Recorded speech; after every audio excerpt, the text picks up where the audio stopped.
All right, I'm going to talk to you about my encounter here in Ocean Shores back in August of 22. What most people don't know is Ocean Shores is very, very well known for Bigfoot encounters. A lot of people in the area here that live here full time just take them for granted. Lots of stories about seeing them on the beach right at sun up, digging for clams and whatever. There's kind of a main thoroughfare, you might call it, that they get from inland to the beach. And it's somewhere right around our property here by Polaris, off of Ocean Shores Boulevard Southwest. And I didn't know that really until after we bought the property. But there's been some strange things happen around here. I can't 100% contribute it to Bigfoot, but there's been some odd things that happen here on the property. But back in August, I was hosting a little get-together with some sidecar friends, and we had eaten dinner and hung out by the fire and whatnot, and had a good time. And then everybody turned in for the night. I think it was about 11 o'clock. I was staying in our RV, and they were staying in some tents on our property here. And most nights in the summer, well, most nights, period, after we put the campfire out and we get ready to go in, I'm always the last one in. I like to go out to the road and spot for deer.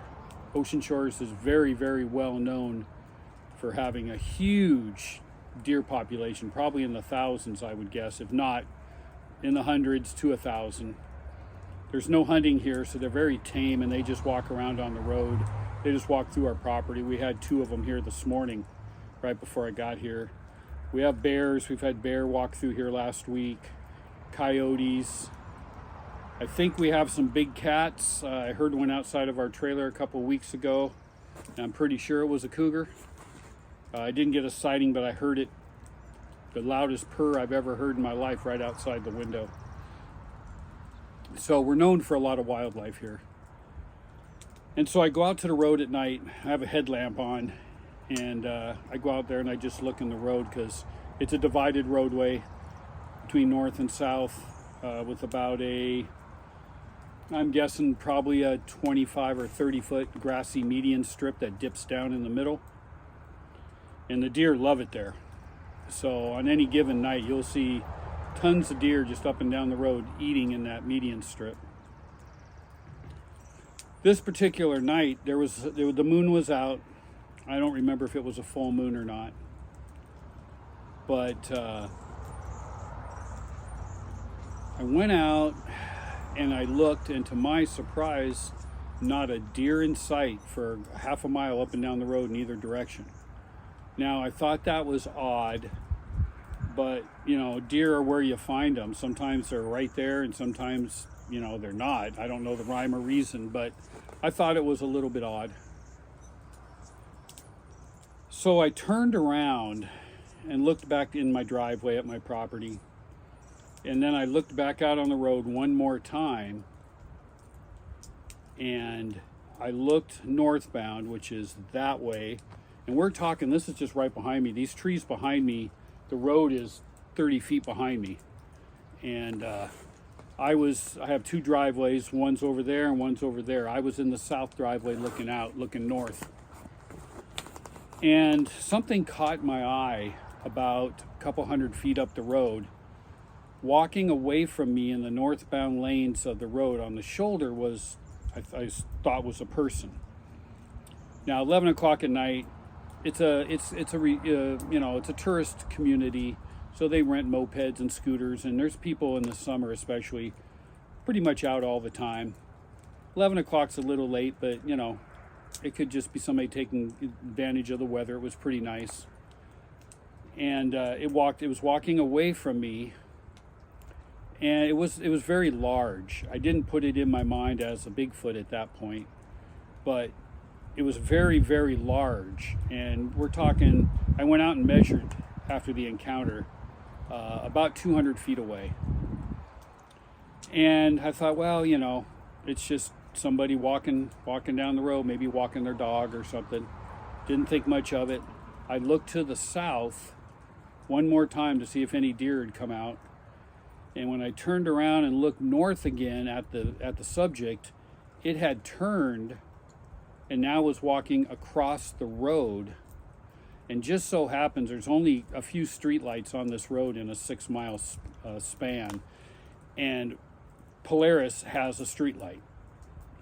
And this thing walked across the road pretty much underneath that streetlight, and it's 2 lanes of traffic in each direction, and it took, I think, about 3 steps, maybe 4, and it was completely across 2 lanes of traffic and was going into that grassy median strip.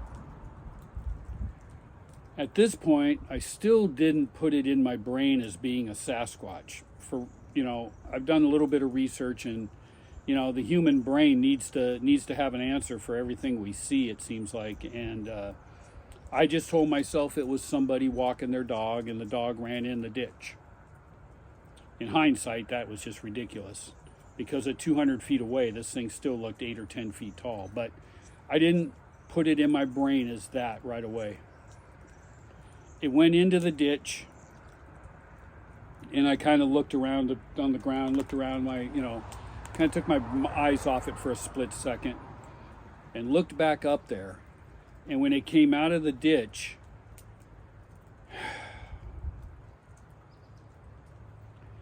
it was crawling on all 4s like a spider. Now, this is the first time I've recounted this incident that I haven't been tearing up and getting all emotional. I think I'm starting to come to grips with it. The first couple times I told this story, I was in tears the whole time. And Expedition Bigfoot was here last July and set up and did an interview. I was on season 6, episode 2, recounting this story. Bryce and his crew are wonderful people. They made me feel right at home being on TV. They had to cut a lot of this out because of time restraints. I understand that. They got the gist of it, though. But yeah, the emotions aren't welling up like they did before. It's still, the hair on the back of my neck is still standing up right now, but I'm able to get through it. But as it crawled across the road just like a spider, on all 4s, going like this as it crossed the road. And at one point, with the streetlight being there, I could see under its belly. And so I could see a strip of light under its belly, and then I could see the top of its back.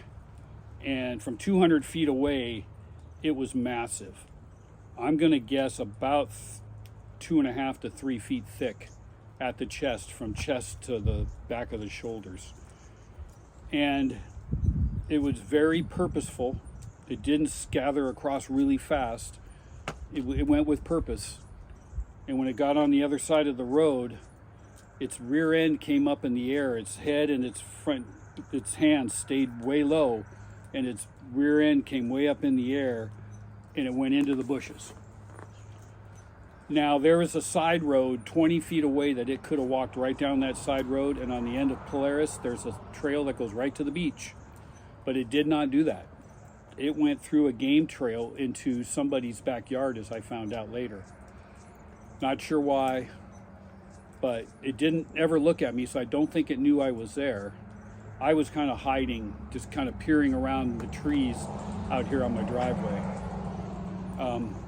And it went into the bushes, and that was the last I saw of it. I didn't think it was a Sasquatch. I just kept telling myself, nope, some guy's walking his big-ass dog. And they just went down the trail. I went to bed that night, didn't even think about it. Got up the next morning, never said a word to the people that were with me. My brain just said, yep, it was a guy walking his dog. And I went about my business. Now, I think part of the reason I did that was because I'm here all the time. And it gets very dark. And I have, behind the camera, there's a shed with a generator inverter in there that I run before we go to bed to charge the batteries in the RV so we have lights and heat all night long. And coming out of that into the pitch dark out of that shed, had I thought it was what it turns out to be, I don't know if I could have went in and out of that shed at midnight in the pitch dark and come out without in total panic.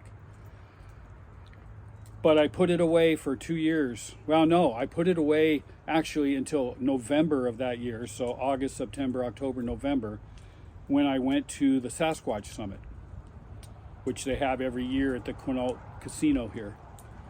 A gentleman was talking about spider crawl, and the emotions in me just welled up, and I just started crying. And I quickly excused myself from the conference and went outside into the parking lot, into the pouring rain, and just cried. I don't know why. A couple people came out and asked if I was okay. I said, yeah. They said, what's going on? I said, I don't have a clue. I don't know what's going on with me right now, but I can't stop crying. And as you can see, I'm a big guy. I'm 6 foot tall, 225 or so, 230. And I'm just bawling. I finally got it together. I went back inside. The speaker saw me come inside and asked me to stand up and asked me if I wanted to talk about it. I started crying again. I said, no, I got to go. So I left. For about a month after that, I was a mess. I couldn't sleep. I had a hard time eating. Everything in my life was turned upside down, because now in my brain, all I can see is that thing crawling across, walking away from me, probably a good 8 foot tall, 700 pounds. It was at 200 feet, it was huge. And I've been trying to come to grips with this since 2022. The first person I'd really talked to about it was Wes on Sasquatch Chronicles, because he had a similar encounter with a spider crawl, and people told him he was crazy. So he helped me with this a bit, and I'm on episode 911 of Sasquatch Chronicles. I was still a mess. I talked to Juan on Sasquatch Theory. He helped me a lot too. 2 guys, great guys. Listen to their podcasts, they're awesome. And then I talked to a couple good close friends of mine I knew weren't going to ridicule me. And I'm coming to grips with it now. I've actually got up and talked about it at the Sasquatch Summit last year. I got up and talked about it also at the Sasquatch convention down in Longview, Washington this year, back in January. So I'm coming to grips with it. The interview I did on Expedition Bigfoot with Bryce is pretty emotional if you watch it. Like I said, season 6, episode 2. I got pretty emotional. We were sitting in my RV, which is right over to my right here. He says, he thinks I live there. I don't. It's our vacation. We live in Seattle. But since this happened, I've had another encounter. But it wasn't here. It was in Belfair, Washington, a couple Decembers ago, December before last. And or maybe it was last December. I'm not sure. It was December. Tent camping there with a friend of mine who's also a believer. Scared to death, but a believer. And sometime in the middle of the night, early morning, 2, 3 o'clock in the morning, something poked a nose or a finger through my tent and was like brushing my face like this. And my head was good 18 inches from the side of the tent. I always sleep in the middle of my tent just so that doesn't happen, And I went into panic mode, and I couldn't get a word out. I finally got, get out of here, and something ran away. I don't know what it was. Could have been a coyote. They have coyotes there. Could have been their nose poking through. For all I know, it could have been a squatch poking his finger through, trying to feel what was inside the tent. Belfair is a huge, huge area for sightings. One of the Olympic project's founders actually moved there just because of the amount of Bigfoot sightings that are happening around Belfair, Tahuya in particular. And later that morning, right when sun was coming up, right before sun came up, about 5:36 in the morning, my buddy who was with me, he's an early riser, so he got up and was making a fire. And the access road into the little campground, we ran dead ends at that campground. and he saw something walk down the road about 30-40 feet from him, in front of him like this, and it was more of a shadow because the sun hadn't quite come up yet, but it was fast. He said it moved as fast as somebody running as fast as they could, but it didn't make any noise and it didn't move around. It was just a straight image going down in front of him. And there's a rail fence on both sides of the road, and he said that it stopped and it turned and walked away from him into the woods. Just no movement, just away from him. He told me about it. I got up the next morning and I went over, and the fence that it would have had to have walked over was right up to my belly button. So a good 4 feet up, maybe a little more.